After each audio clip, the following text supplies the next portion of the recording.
বাংলাদেশের রাজনৈতিক দল হিসেবে আওয়ামী লীগের কার্যক্রম নিষিদ্ধ। বর্তমান অন্তর্বর্তীকালীন সরকার স্পষ্ট করে জানিয়ে দিয়েছে, আগামী নির্বাচনে দলটি অংশ নিতে পারবে না। শীর্ষ নেতৃত্বের বড় অংশ পলাতক বা বিদেশে আশ্রয় নিয়েছেন, অনেকেই কারাগারে। এর মধ্যে আন্তর্জাতিক অপরাধ ট্রাইব্যুনাল মানবতা বিরোধী অপরাধের দায়ে দলটির সভাপতি শেখ হাসিনাকে মৃত্যুদণ্ডের রায় দিয়েছেন। এমন পরিস্থিতিতে আওয়ামী লীগের রাজনীতির ভবিষ্যৎ কোন পথে, সেই প্রশ্ন সামনে এসেছে। কিন্তু দলটির শীর্ষ নেতৃত্ব অনমনীয়, তাদের মধ্যে অনুশোচনা নেই। শেখ হাসিনার বিরুদ্ধে আন্তর্জাতিক অপরাধ ট্রাইব্যুনালে মৃত্যুদণ্ডের রায়ের পর গত দুদিনে আত্মগোপনে থাকা আওয়ামী লীগের বেশ কয়েকজন কেন্দ্রীয় নেতা ও সাবেক মন্ত্রীর যে মনোভাব জানা যাচ্ছে, তা হল আগামী নির্বাচন যাতে দলটিকে অন্তর্ভুক্ত করে অনুষ্ঠিত হয় তা নিশ্চিত করার চেষ্টা করা। অধ্যাপক ইউনূসের নেতৃত্বাধীন অন্তর্বর্তী সরকারের পতন ঘটানো ছাড়া এই লক্ষ্য অর্জন সম্ভব নয় বলেও মনে করেন বিদেশে আশ্রয় নেয়া আওয়ামী লীগের নেতারা। আর সেটা সম্ভব না হলে ত্রয়োদশ সংসদ নির্বাচন যাতে সুষ্ঠুভাবে অনুষ্ঠিত হতে না পারে, সেই চেষ্টাই করবে দলটি।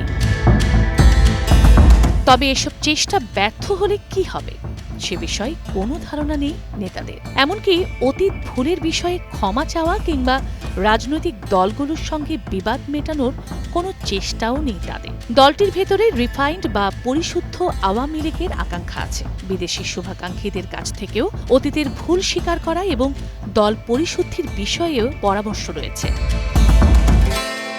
আওয়ামী লীগ নেতৃত্বাধীন সরকার পতনের পেছনে বিদেশি শক্তির হাত থাকার কথা শুরু থেকে বলে আসছিলেন শেখ হাসিনা। কিন্তু সম্প্রতি ভারত ভিত্তিক সংবাদ মাধ্যম নিউজ 18-এ দেয়া এক সাক্ষাৎকারে শেখ হাসিনা বলেছেন, তার সরকার পতনে যুক্তরাষ্ট্র কিংবা অন্য কোনো বিদেশি শক্তি সক্রিয়ভাবে সম্পৃক্ত ছিল না। এটি শেখ হাসিনার ভুল স্বীকার বা পরিশুদ্ধির পথে হাঁটার উদাহরণ কিনা তা সময়ই বলে দেবে।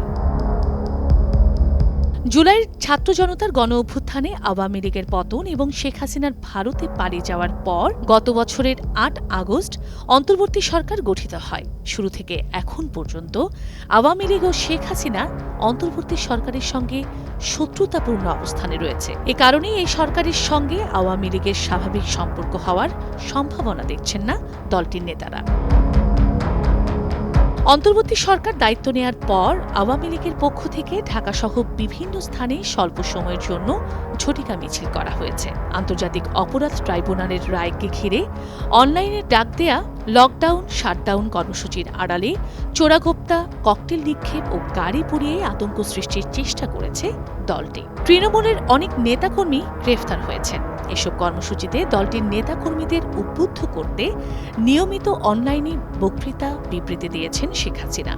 যুক্তরাষ্ট্রে বসবাসরত তার ছেলে সজীব ওয়াজেদ জয় এবং কেন্দ্রীয় নেতারা। রাজনৈতিক বিশ্লেষকদের মত হচ্ছে, দল হিসেবে আওয়ামী লীগের হয়তো ভবিষ্যতে ফিরে আসার সম্ভাবনা রয়েছে।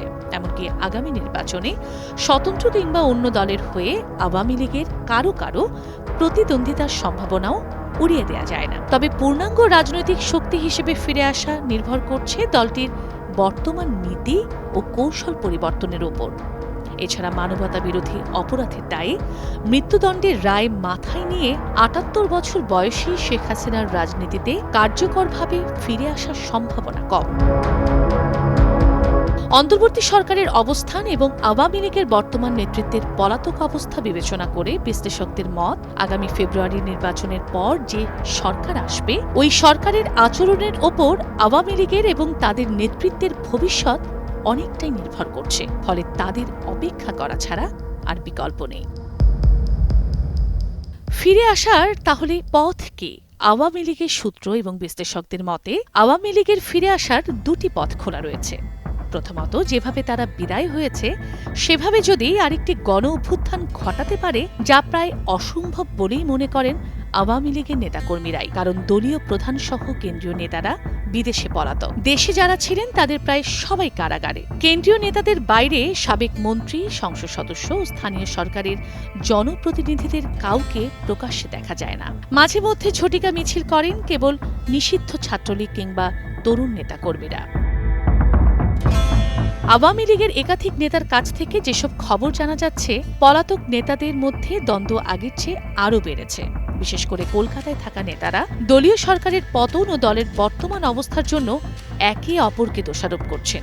দেশে থাকা তৃণমূলের নেতাকর্মীদের মাঠে নামাতে যে টাকা দরকার তা কারা দেবেন সেটা নিয়েও বিভেদ রয়েছে। এতে করে আওয়ামী লীগ দ্রুত সংগঠিত হয়ে কিছু করে ফেলবে তা বিশ্বাস করছেন না দলের নেতারাই। দলটির ফিরে আসার অপর যে পথ দেখছেন বিশ্লেষকেরা, সেটা হচ্ছে ভুল স্বীকার করে ও ক্ষমা চেয়ে জনগণের কাছে আরেকবার সুযোগ প্রার্থনা করা। এখন পর্যন্ত সেই চিন্তা বা ইচ্ছে আওয়ামী লীগের কোনো পর্যায়েই নেই বলেই জানা গেছে। দলটির নেতাদের ভাষ্য, দোষ স্বীকার করার অর্থ হচ্ছে শেখ হাসিনা এবং দলটির নেতারা যে ছাত্র জনতাকে হত্যা করেছেন সেটা স্বীকার করে নেয়া। এজন্যই তারা দোষ স্বীকার করতে রাজি নন। এছাড়া নেতৃত্বে বড় ধরনের পরিবর্তন এনেও আওয়ামী লীগ ফিরে আসার চেষ্টা করতে পারে। দলটির ভেতরে এমন আলোচনা আছে যে দলের সভাপতি শেখ হাসিনা নিজে সরে গিয়ে পরিবারের অন্য সদস্যদের হাতে ক্ষমতা ছাড়ার বিষয়ে আগ্রহ দেখিয়েছেন। কেন্দ্রীয় নেতা ও সাবেক মন্ত্রী সংসদ সদস্যদের বেশিরভাগকেই দূরে সরিয়ে দেওয়ার বিষয়ে আলোচনা হয়েছে। তবে এটা এখনই করতে রাজি নন শেখ হাসিনা, বরং খারাপ সময় বিতর্কিত নেতাদের দিয়েই পার করতে চান তিনি। আওয়ামী লীগের নেতাদের যে ভাষ্য পাওয়া যাচ্ছে সেটা হলো, আমরা মানি আর না মানি, আন্তর্জাতিক অপরাধ ট্রাইব্যুনালে শেখ হাসিনার মৃত্যুদণ্ডের রায় খুবই অর্থবহ। আমরা যতই অবৈধ রায় বলি না কেন, তা বদলাতে হলে আমাদের ক্ষমতায় আসতে হবে, আর তা কত বছর পরে সেটা সম্ভব তা কেউ জানে না। কোনো নেতার এমন ভাষ্য পাওয়া যাচ্ছে যে আওয়ামী লীগ ও দলটির নেতৃত্ব বড় বিপদে আছে, এটা সবাই স্বীকার করছেন। কিন্তু এই পরিস্থিতিতে কেন পড়তে হয়েছে, এর সমাধান কি, সেটা নিয়ে দলের ভেতর আলোচনা হচ্ছে না। জুলাই গণ অভ্যুত্থানের সময় মানবাধিকার লঙ্ঘন নিয়ে জাতিসংঘের মানবাধিকার বিষয়ক হাই কমিশনারের দফতরের ফ্যাক্ট ফাইন্ডিং প্রতিবেদনে ১,৪০০-র মতো ছাত্র জনতা হত্যার তথ্য এসেছে। ৩০,০০০-এর মতো মানুষ আহত, যাদের অনেকেই চোখ হারিয়েছেন, হাত পা হারিয়ে মানবেতর জীবনযাপন করছেন। এসব আহত নিহতদের পরিবারের সদস্যদেরও ক্ষোভ রয়েছে আওয়ামী লীগের উপর। গণ অভ্যুত্থানে হতাহতের দাগ মুছে যাবে এটা মনে করার কারণ নেই।